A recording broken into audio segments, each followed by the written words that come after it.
Ya, selamat sore semuanya. Selamat sore. Kami dari kelompok 4. Kami akan melakukan sesi wawancara dengan wakil dari Human Resources Department PT BSC, yaitu Ibu Elvira. Nah, Ibu Elvira dipersilakan untuk memperkenalkan diri. Halo semuanya, selamat sore. Perkenalkan nama saya Elsa, saya wakil HRD dari PT BSC Indonesia ini.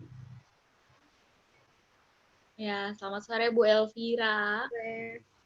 Terima kasih Ibu bersedia untuk melakukan wawancara dengan kami pada sore hari ini. Ya, Ibu Elvira kan saat ini kerja di BSC ya? Kita betul. boleh tahu nggak sih Bu, kepanjangan dari BSC itu apa? PT BSC itu kepanjangannya Business System Certification, di mana kita partnering dengan BSC yang berada di Australia. Itu.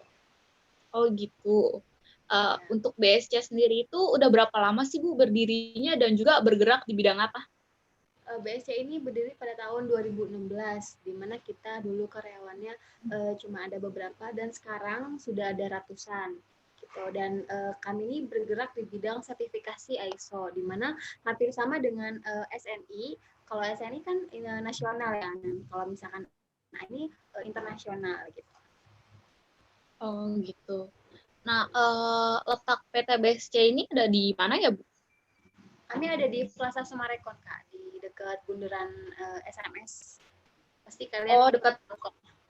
ya dekat hypermarket Ya, di SMS itu ya? ya betul. Iya.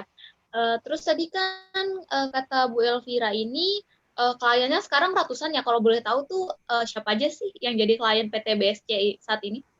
Sebetulnya banyak ya Kak. Bingung juga kalau misalkan sebutin satu-satu. Tapi contoh besarnya kan kita ada bagian untuk ruang lingkupnya ada bagian kontraktor, manufaktur dan government. Nah, kalau misalkan contoh kecil dari government ini ada SMK 7 Kabupaten Tangerang, lalu ada SMKN 5 Kabupaten Tangerang dan yang terakhir ada Universitas Indonesia yang ada di Depok. Oh gitu, ada UI juga ya. Ya, betul. Nah, kalau di budaya kerja yang ada di PT BSC itu kayak gimana ya, Bu? Kalau kita boleh tahu. Oke, kalau pengertian budaya kerja itu kan nilai dan norma ya yang dilakukan berulang-ulang oleh karyawan. Nah, kalau misalkan untuk budaya kerja di BSC sendiri sih yang pertama ada disiplin, di mana kita harus disiplin waktu, disiplin kehadiran, dan disiplin berpakaian juga. Lalu ada komunikasi yang baik dan jelas, ada saling menghargai, dan yang terakhir ada kerjasama. Oh gitu. Nah, kalau untuk Ibu Elvira ini saat ini kan menjabat sebagai wakil HRD ya. Pernah nggak sih Ibu Elvira ini kayak nemuin permasalahan di masa pekerjaan Ibu saat ini? Terus apa sih penyebab dari permasalahan tersebut dan gimana cara Ibu Elvira untuk mengatasinya? Permasalahan terbesar yang sering saya temui ya yang biasa saya temui itu produktivitas dan tingkat disiplin karyawan karena bagaimanapun juga produktivitas ini membutuhkan kedisiplinan karyawan dan ada juga beberapa karyawan kami yang seperti tidak masuk karena tanpa keterangan izin atau sakit dan itu akan menghambat pekerjaan gitu dan untuk solusinya sih itu kembalikan kepada karyawannya masing-masing ya karena kan bagaimanapun juga karyawan yang menjalankan gitu dan untuk Iya betul. saya sendiri sebagai HRD kami ini punya record di mana data-data karyawan tuh ada semua dari segi nilai kinerja dan absensi juga gitu. Berarti permasalahannya itu produktivitas karyawan dan juga kedisiplinan disiplin kerjanya ya, Bu ya. Nah, kan saat ini itu lagi musim wabah virus corona ya, Bu ya. Di Indonesia ini juga corona itu perharinya bisa sampai ribuan kasus.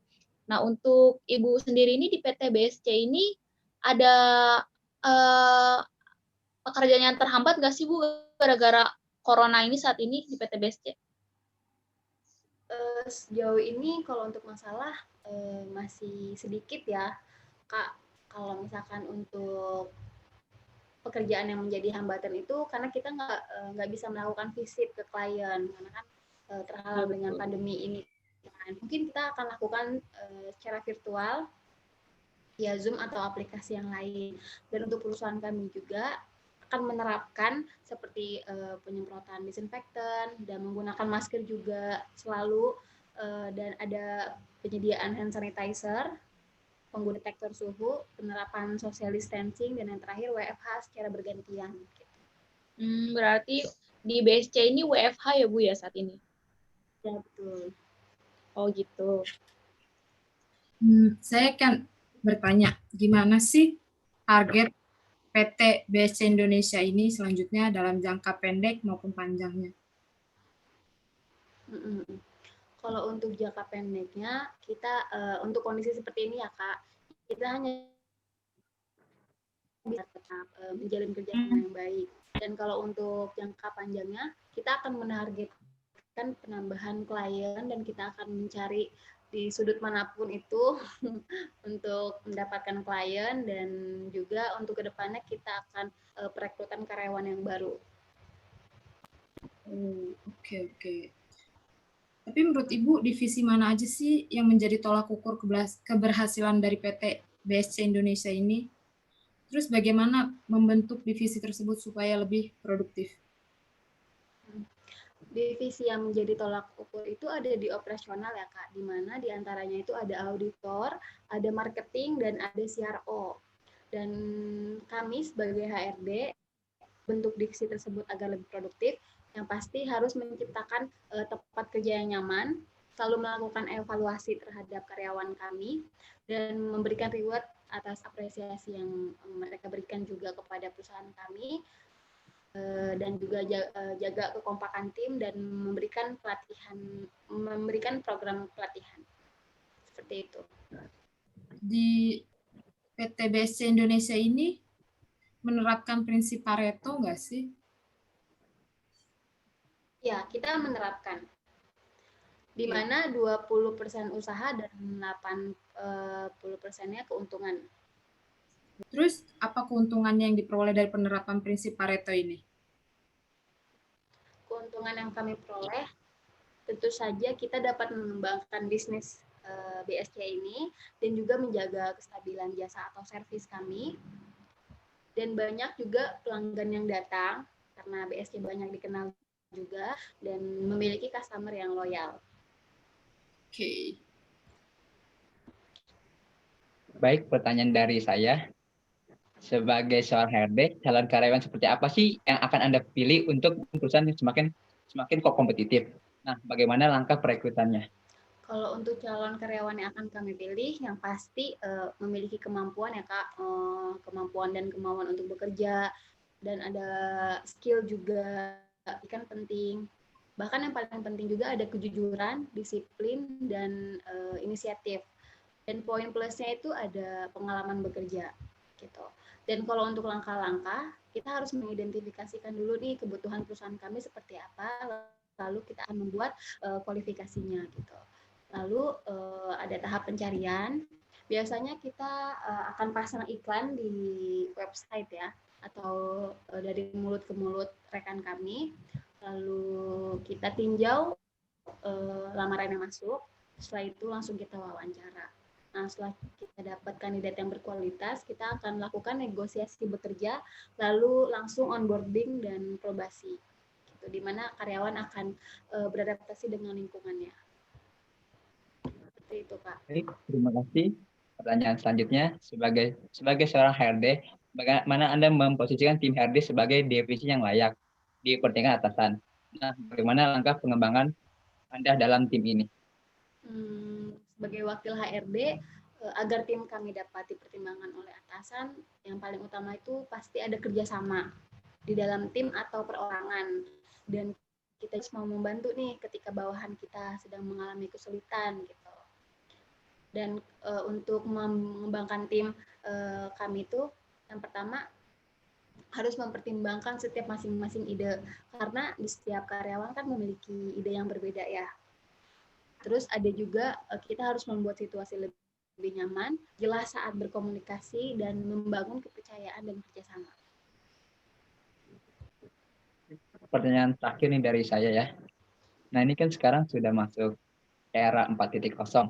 Ya. Nah, apa saja sih yang perlu dipersiapkan calon karyawan saat ini selain mengandalkan ijazah pendidikan? Untuk revolusi industri tahun ini sih, artinya kan penerapannya tidak menggunakan tenaga kerja manusia ya, melainkan semua beralih ke mesin atau otomatis. Nah, sebetulnya untuk ijazah pendidikan terakhir pun masih sangat dibutuhkan. Tetapi di sisi lain, sebagai calon karyawan harus mempersiapkan yaitu attitude, skill, dan yang terakhir knowledge, di mana pengetahuan bagaimana seorang mampu memanfaatkan teknologi tersebut. Seperti itu. Berarti Oke. emang skill-nya penting banget ya. Iya, betul. Terima kasih. Ya, kembali. Berarti di Gema Industrialisasi 4.0 ini ijazah pendidikan itu tetap dipakai kan ya, Bu? Ya, tetap dipakai karena pasti perusahaan bakal lihat untuk nilai-nilai ijazah kalian juga. Gitu. Tapi tetap kita butuh skill, knowledge, dan juga attitude.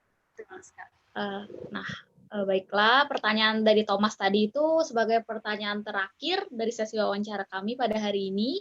Terima kasih banyak untuk Bu Elvira atas waktu dan kesediaannya untuk melakukan wawancara dengan kami hari ini. Kami dikasih tahu banyak hal, terus juga bocoran tentang cara perekrutan di PT BSC itu kayak gimana gitu kan.